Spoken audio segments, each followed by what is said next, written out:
লন্ডনে বাংলাদেশ হাই কমিশনের press minister পদ থেকে পদত্যাগ করেছেন আকবর হোসেন। একান্ত ব্যক্তিগত ও পারিবারিক কারণ দেখিয়ে তিনি স্বেচ্ছায় পদত্যাগের এই সিদ্ধান্ত নিয়েছেন। শুক্রবার রাতে সামাজিক যোগাযোগ মাধ্যম ফেসবুকে দেওয়া এক স্ট্যাটাসে তিনি বিষয়টি নিশ্চিত করেন। তার এই সিদ্ধান্তের সঙ্গে অন্য কোনো বিষয় সম্পর্ক নেই বলেও তিনি স্পষ্টভাবে উল্লেখ করেছেন। এর আগে 2024 সালের নভেম্বরে অন্তর্বর্তী সরকার তাকে যুক্তরাজ্যের লন্ডন বাংলাদেশ হাই কমিশনের প্রেস মিনিস্টার হিসেবে নিয়োগ দেয়। কূটনৈতিক এই মিশনে যোগদানের আগে আকবর হোসেন দীর্ঘকাল বিবিসি বাংলার ঢাকা অফিসে জ্যেষ্ঠ সাংবাদিক হিসেবে কর্মরত ছিলেন। ইরান ও যুক্তরাষ্ট্রের মধ্যকার রক্তক্ষয়ী সংঘাতের রেশ কাটতে শুরু করলেও দেশে জ্বালানি তেলের তীব্র সংকট সহসাই কাটছে না বলে আশঙ্কা করা হচ্ছে। বিশ্ববাজারে এই ধাক্কা এখন সরাসরি দেশের তেলের পাম্পগুলোতে দৃশ্যমান হচ্ছে। ফলে পেট্রোল পাম্পগুলোতে দীর্ঘ লাইন, কোথাও কোথাও সরবরাহ বন্ধ, আর এতে চরম ভোগান্তিতে পড়েছেন সাধারণ মানুষ ও পরিবহন সংশ্লিষ্টরা। আজ সকাল থেকে রাজধানীর বিভিন্ন এলাকায় পেট্রোল পাম্পে ভিড় লক্ষ্য করা গেছে। মোটরসাইকেল, প্রাইভেট কার, বাস ও পণ্যবাহী যানবাহনের দীর্ঘ সারি, জ্বালানি পেতে ঘন্টার পর ঘন্টা অপেক্ষা করছেন চালকরা। অনেক পাম্পে জ্বালানি সংকট এতটাই তীব্র যে স্টক শেষ হয়ে যাওয়ায় সাময়িকভাবে বিক্রি বন্ধ রাখতে বাধ্য হচ্ছেন মালিকরা। এতে এক পাম্প থেকে আরেক পাম্পে ঘুরে বেড়াতে হচ্ছে গ্রাহকদের। দেশের অন্যান্য জেলাগুলোতেও দেখা গেছে একই চিত্র। এই সামান্য তেলের জন্য আমাদের 3 ঘন্টা লাইন থাকে। তেলও যাচ্ছে মাত্র 300 থেকে 500 টাকা। এতে আমরা অনেক ভোগান্তি এবং আমাদের সময় অপচয়। 2.5 ঘন্টা হচ্ছে, 2.5 ঘন্টা আর কি অভিযোগ দিব? তেল নাই আর কি অভিযোগ দিব? তো বলার কিছু নাই। যে নিয়ম আছে এই নিয়ম অনুযায়ী আমরা তেল দিতেছি। আর হয়তো গাড়িগুলো চাপ বেশি, একটু সময় বেশি লাগতেছে, তারপরে আমরা চেষ্টা করছি দ্রুত সার্ভিস দেওয়া। রাজধানীর গাবতলী এলাকায় চাঁদাবাজি ও মাদক বিরোধী কর্মকাণ্ড জোরদার করতে সচেতনতামূলক র্যালি অনুষ্ঠিত হয়েছে। শুক্রবার জুম্মার নামাজের পর বাগবাড়ি বার আনি জামে মসজিদের সামনে থেকে এই র্যালির আয়োজন করা হয়। র্যালিটি মাজার রোড হয়ে আশেপাশের গুরুত্বপূর্ণ সড়ক প্রদক্ষিণ করে গাবতলী বাস টার্মিনালে গিয়ে শেষ হয়। এই সময় উপস্থিত ছিলেন হানিফ এন্টারপ্রাইজের মালিক হানিফ, বিএনপির নেতাকর্মী, শ্রমিক ও এলাকাবাসী। র্যালি শেষে হানিফ এন্টারপ্রাইজের মালিক বলেন, গাবতলী সহ দেশের বিভিন্ন পরিবহন কেন্দ্রকে ঘিরে চাঁদাবাজি ও মাদকের বিস্তার একটি বড় সামাজিক সমস্যা হয়ে দাঁড়িয়েছে। এসব অপরাধের কারণে পরিবহন খাতে শৃঙ্খলা নষ্ট হচ্ছে এবং সাধারণ মানুষের নিরাপত্তা হুমকির মুখে পড়ছে। এইখানে আমরা টার্মিনালে কোনো চাঁদাবাজি হইতে দিব না, প্রথম কথা হলো এইটা।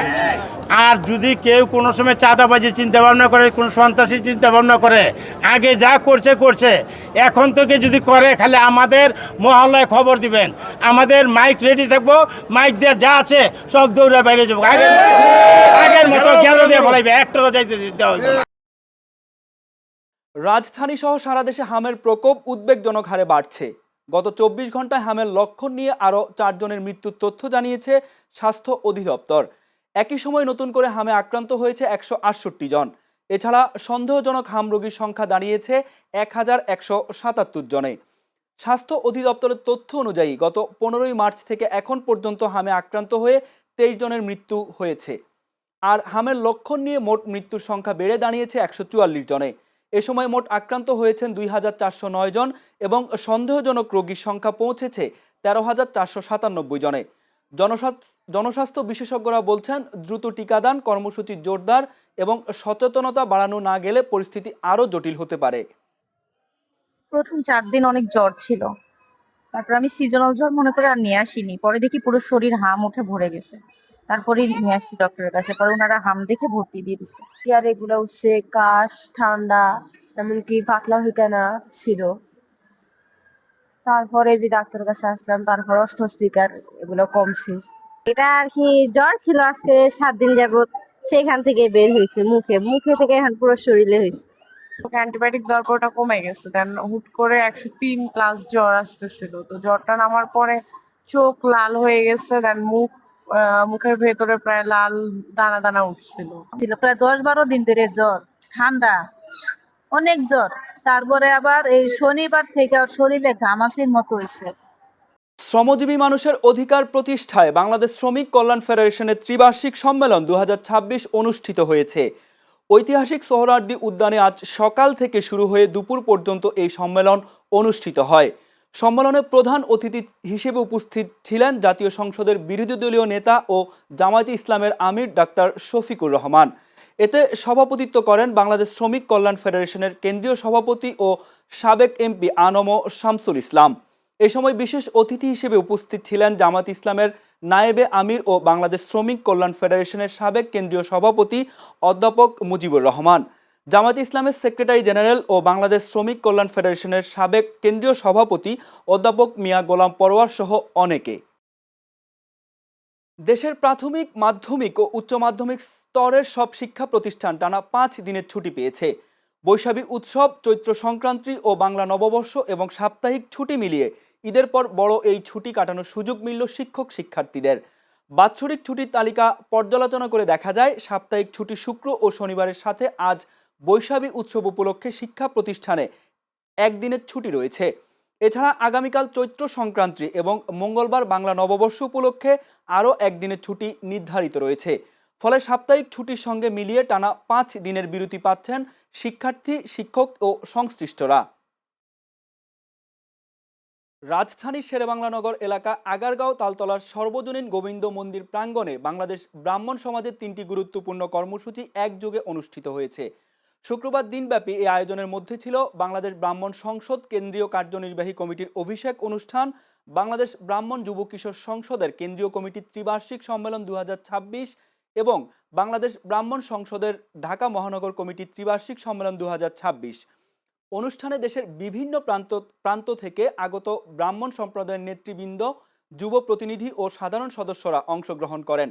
বক্তারা বলেন, ঐতিহ্য ও মূল্যবোধকে ধরে রেখে নতুন প্রজন্মকে সংগঠনের সাথে সম্পৃক্ত করতে এ ধরনের সম্মেলন গুরুত্বপূর্ণ ভূমিকা রাখবে।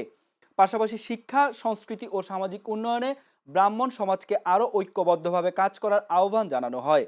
অনুষ্ঠান শেষে নবনির্বাচিত কমিটির সদস্যদের অভিষেক সম্পন্ন করা হয় এবং ভবিষ্যৎ কর্মপরিকল্পনা ঘোষণা করা হয়। ব্রাহ্মণবাড়িয়ার আশুগঞ্জে পিকআপ ভ্যানে মাদক বহনের সময় 30 কেজি গাঁজাসহ আরফাতুল ইসলাম নামে এক মাদক কারবারিকে আটক করেছে পুলিশ। শুক্রবার আশুগঞ্জ থানা পুলিশের একটি দল গোপন সংবাদের ভিত্তিতে আশুগঞ্জ টোল প্লাজা এলাকায় অভিযান পরিচালনা করে। এ সময় একটি পিকআপ গাড়ি আটক করা হয়। পরে গাড়িটি তল্লাশি করে 30 কেজি গাঁজা উদ্ধার করা হয়। আশুগঞ্জ থানার ভারপ্রাপ্ত কর্মকর্তা একেএম শফিকুল ইসলাম চৌধুরী বিষয়টি নিশ্চিত করে জানান, উদ্ধারকৃত গাঁজা বিধি মোতাবেক জব্দ করা হয়েছে। এ ঘটনায় আশুগঞ্জ থানায় একটি মাদক মামলা দায়ের করা হয়। শিল্পাঞ্চল আশুলিয়ায় প্রকাশ্যে গুলি করে টাকা ছিনতাইয়ের ঘটনায় রোবেল নামে একজনকে আটক করেছে পুলিশ। এ সময় তাকে তল্লাশি করে একটি পিস্তল ও একটি ম্যাগাজিন সহ 5 রাউন্ড গুলি উদ্ধার করা হয়। শুক্রবার আশুলিয়ার জামগড়া 6তলা এলাকার এনবয় গার্মেন্টসের পেছন থেকে তাকে আটক করা হয়। পুলিশ জানায়, রোবেল বরিশালের উজিরপুর থানার উট্রা গ্রামের ইউনুসের ছেলে। সে আশুলিয়ায় জামগড়া 6তলা এলাকায় থেকে দীর্ঘদিন ধরে মাদক ও ছিনতাই সহ নানা অসামাজিক কাজে লিপ্ত ছিল। জামগড়া পুলিশ ক্যাম্পের ইনচার্জ মোহাম্মদ রাশেদুজ্জামান বলেন, রাজা বাদশাহ মোড়ে গুলির ঘটনায় একজনকে গ্রেফতার করা হয়েছে। তার বিরুদ্ধে মামলা দায়ের করা হয়েছে। এর আগেও তার বিরুদ্ধে থানায় একাধিক মামলা রয়েছে। বাকি অভিযুক্তদের গ্রেপ্তারে অভিযান অব্যাহত থাকবে বলেও জানান তিনি। মুন্সিগঞ্জের গজারিয়ায় ঘোড়ার মাংসকে গরুর মাংস বলে হোটেলে সরবরাহ করার আলোচিত ঘটনার সঙ্গে জড়িত 4 জনকে গ্রেফতার করেছে পুলিশ।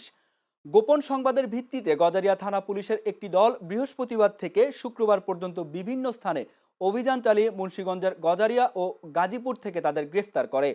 শুক্রবার বিকেলে জেলা পুলিশ সুপারের কার্যালয়ে আয়োজিত এক সংবাদ সম্মেলনে এ তথ্য জানান পুলিশ সুপার মোহাম্মদ মেনহাজুল আলম। তিনি জানান, বিভিন্ন এলাকা থেকে অসুস্থ ঘোড়া সংগ্রহ করে সেগুলো জবাই করে মাংস পিকআপ ভ্যানের মাধ্যমে রাজধানী ঢাকায় তাদের সিন্ডিকেট সদস্যদের কাছে পৌঁছে দিত এই চক্রের সদস্যরা। সিন্ডিকেট সদস্যরা ঢাকার বিভিন্ন এলাকায় তাদের পৌঁছে দেওয়া বিষাক্ত ঘোড়ার মাংস গরুর মাংস বলে বিক্রি করত। রংপুরের পীরগাছায় লাইফ কেয়ার ডিজিটাল ডায়াগনস্টিক সেন্টারের 7ম বর্ষপূর্তি উপলক্ষে দিনব্যাপী ফ্রি চিকিৎসা সেবা ও মতবিনিময় সভা অনুষ্ঠিত হয়েছে। শুক্রবার লাইফ কেয়ার ডিজিটাল ডায়াগনস্টিক সেন্টারের উদ্বোধন করা হয়। সাংবাদিক তোজাম্মেল হক মুন্সির সভাপতিত্বে অনুষ্ঠানে প্রধান অতিথি ছিলেন অ্যাডভোকেট আসাদুল ইসলাম। আয়োজকরা জানান, প্রায় 300 রোগীকে বিনামূল্যে চিকিৎসা ও পরামর্শ দেওয়া হয়। এতে অংশ নেন অ্যাপোলো হাসপাতাল চেন্নাইয়ের চিকিৎসক ডাক্তার এজেডএম মোতাক্ষারুল ইসলাম হৃদয়, রংপুর মেডিকেল কলেজ হাসপাতালের ডাক্তার আবু মারুফ মোহাম্মদ জাবালুল তারিক সহ অনেকে। বাজার ব্যবস্থাপনায় স্বচ্ছতা ও ভারসাম্য আনতে সরকার নানা ধরনের নতুন উদ্যোগ গ্রহণ করেছে বলে জানালেন বাণিজ্যমন্ত্রী খন্দকার আব্দুল মুক্তাদির। আজ সকালে সিলেটের নগরীর টিলাগড় পয়েন্টে কৃষকের হাটের আনুষ্ঠানিক উদ্বোধনে তিনি একথা বলেন। সিলেটের বিভিন্ন এলাকার কৃষকরা তাদের উৎপাদিত নানা রকম কৃষি পণ্য নিয়ে হাজির হন এই কৃষক হাটে। এতে কৃষক ভোক্তার সরাসরি সংযোগে বাজারে স্বস্তি আসবে বলে উল্লেখ করেন মন্ত্রী। জেলা প্রশাসক মোহাম্মদ সারোয়ার আলমের সভাপতিত্বে অনুষ্ঠানে সিলেট বিভাগীয় কমিশনার খান মোহাম্মদ রেজাউল নবী, সিলেট মহানগর বিএনপির ভারপ্রাপ্ত সভাপতি রেজাউল হাসান কায়েস লোদি, সাধারণ সম্পাদক ইমদাদ হোসেন চৌধুরী ও সিলেট সদর উপজেলা নির্বাহী কর্মকর্তা খোসনুর রুবায়েত সহ সংশ্লিষ্ট কর্মকর্তারা উপস্থিত ছিলেন। নারায়ণগঞ্জের সোনারগাঁও উপজেলার পুকুরের পানিতে ডুবে আদনান ও আব্রাহাম নামের আপন দুই ভাইয়ের মৃত্যু হয়েছে। শুক্রবার সোনারগাঁও উপজেলার কাঁচপুর ইউনিয়নের রায়েরটেক এলাকায় এই ঘটনা ঘটে। নিহত দুই শিশু কুষ্টিয়া জেলার পিরোজপুর গ্রামের বাসিন্দা জিয়াউর রহমানের ছেলে। তারা রায়েরটেক এলাকায় নিজাম খানের বাসায় ভাড়াটিয়া হিসেবে বসবাস করছিল। স্থানীয়রা জানান দুই ভাই পুকুর পাড়ে ফুটবল নিয়ে খেলছিল। এক পর্যায়ে তাদের বলটি পুকুরে পড়ে যায়। বলটি তুলতে গিয়ে তারা পানিতে নেমে নিখোঁজ হয়ে যায়। পরে দুই ভাইকে উদ্ধার করে দ্রুত স্থানীয় হাসপাতালে নেওয়া হলে কর্তব্যরত চিকিৎসক তাদের মৃত ঘোষণা করেন। সোনারগাঁও থানার উপপরিদর্শক মোহাম্মদ আসিদুল ইসলাম জানান, খবর পেয়ে পুলিশ ঘটনাস্থলে গিয়ে বিষয়টি তদন্ত করেছে।